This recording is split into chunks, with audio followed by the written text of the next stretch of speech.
सन 1857 में राजस्थान के सभी राज्यों में अंग्रेजों का प्रभुत्व था।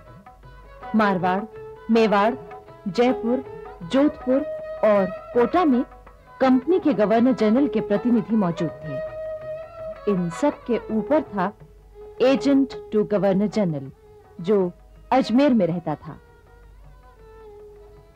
उस समय राजस्थान में अंग्रेजों की 6 छावनियां थीं।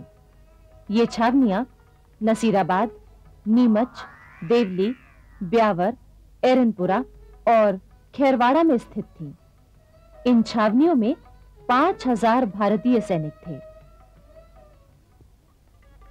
देश के अन्य भागों की तरह राजस्थान में भी शहरों और छावनियों में साधु और फकीरों के वेश में क्रांति के प्रचारक आए। उन्होंने सैनिकों में चर्बी वाले कारतूसों के खिलाफ प्रचार किया और विद्रोह की भावना जगाई। चर्बी वाले कारतूसों की बात सैनिकों में बिजली की तरह फैल गई। अंग्रेज अफसरों ने झटपट देसी सिपाहियों से कारतूस वापस ले लिए। सिपाहियों का शक और भी पक्का हो गया। तभी एक और अफवाह जंगल की आग की तरह फैली कि सिपाहियों को खाने के लिए जो आटा दिया जाता है उसमें हड्डियों का चूरा मिलाया जाता है। इन बातों को लेकर भारतीय सिपाहियों में विद्रोह की आग सुलगने लगी। वो आपस में गुप्त मंत्रणाएं करने लगे। नसीराबाद में मेरठ की बगावत की खबर मिलते ही अंग्रेज अफसरों ने छावनियों के चारों ओर गोले भरवाकर तोपें रखवा दी। अब तो भारतीय सिपाही और भी परेशान हो गए। कई जगह सिपाहियों ने अपने अंग्रेज अफसरों से उनके बदलते व्यवहार का कारण पूछा। साहब, क्या ये सब तैयारियां हमें दबाने के लिए की जा रही हैं? वो तुम लोग तो अच्छा आदमी है, ये सब तुम्हारी भलाई के लिए है। तो ये बात सच है। आखिर 28 मई 1857 को दोपहर 3 बजे 15वीं इन्फेंट्री के सिपाहियों ने क्रांति का बिगुल फूंक दिया। वो अपने अपने हथियार लेकर बैरकों से बाहर निकल आए। तोपों पर तैनात भारतीय सिपाहियों ने जरा सी भी देर नहीं की। उन्होंने छावनी पर अंग्रेजों के हमले को विफल करने के लिए तोपों के मुंह मोड़ दिए। क्रांतिकारी सिपाहियों का उद्देश्य था हथियार और खजाना अपने कब्जे में लेकर दिल्ली की ओर बढ़ना। जोधपुर और जयपुर में उनका रास्ता रोकने वाले अंग्रेजों को मुंह की खानी पड़ी। उधर नीमच के क्रांतिकारी चित्तौड़, हमीरगढ़ और बनेड़ा स्थित अंग्रेजों के ठिकानों पर हमला करते हुए दिल्ली की तरफ चल दिए। निम्बाहेड़ा की जनता ने उन्हें भोजन रसद आदि दी। उधर एरनपुरा की सैनिक टुकड़ी जब मारवाड़ के रास्ते दिल्ली की ओर बढ़ी तो आउवा के ठाकुर कुशाल सिंह भी उनके साथ हो लिए। उन्होंने बिथोरा नामक स्थान में कर्नल हीथ को हराया। 18 सितंबर 1857 को राजस्थान के agent to governor general George Lawrence के साथ आउवा में एक बार फिर टक्कर हुई। जॉर्ज लॉरेंस हार गया और क्रांतिकारी दिल्ली की ओर बढ़ गए। उधर भरतपुर में महाराजा ने विद्रोही सेना का रुख देखते हुए अंग्रेज अफसर मेजर मॉरिसन को सलाह दी कि वो भरतपुर छोड़कर चला जाए। मजबूर मॉरिसन 8 जुलाई 1857 को चला गया। 11 जुलाई 1857 को अलवर में भी विद्रोह छिड़ गया। अलवर और आसपास के गांवों की जनता भी सिपाहियों के साथ हो गई। उसने आग में घी का काम किया। जयपुर में नवाब विलायत खां, मियां उस्मान खां और सादुल्ला खां की क्रांति योजना विफल हो गई और उन्हें बंदी बना लिया गया।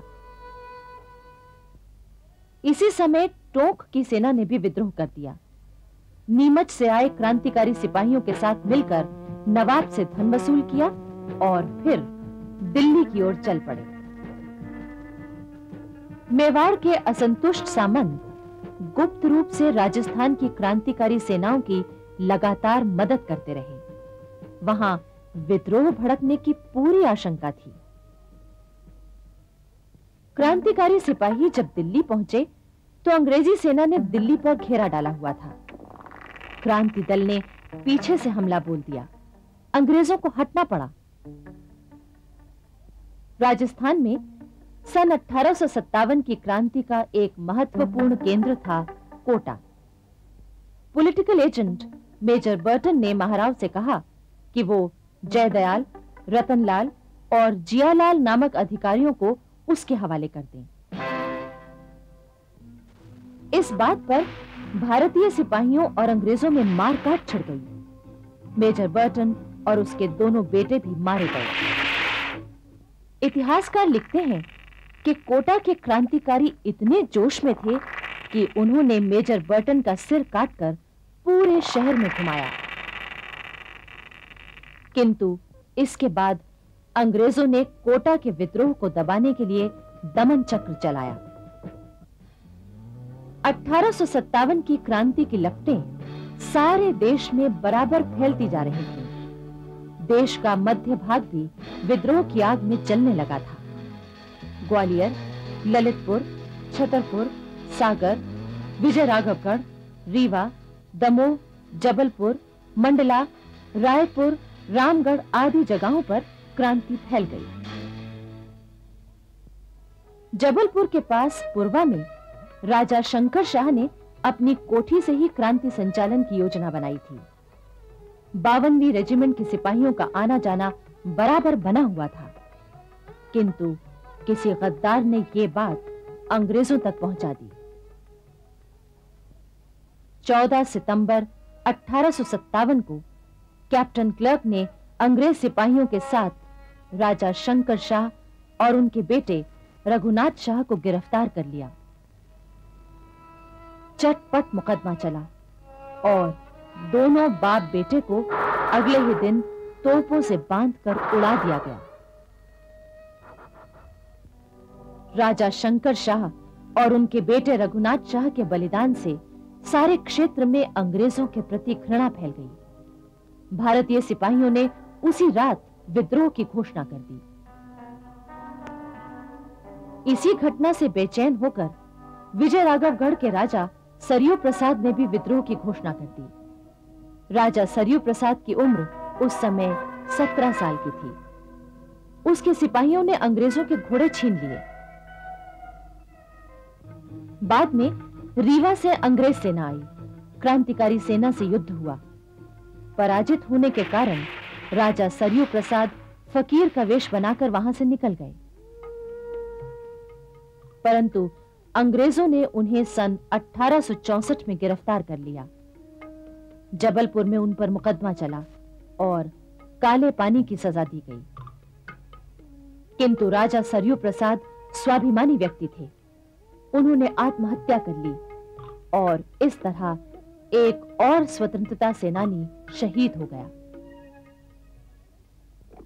इन्हीं दिनों बघेल खंड के स्वतंत्रता वीर ठाकुर रणमत सिंह ने अजयगढ़ में अंग्रेजों का शासन खत्म किया और नौगांव छावनी पहुंचे, जहां क्रांतिकारी सेना उनसे मिल गई।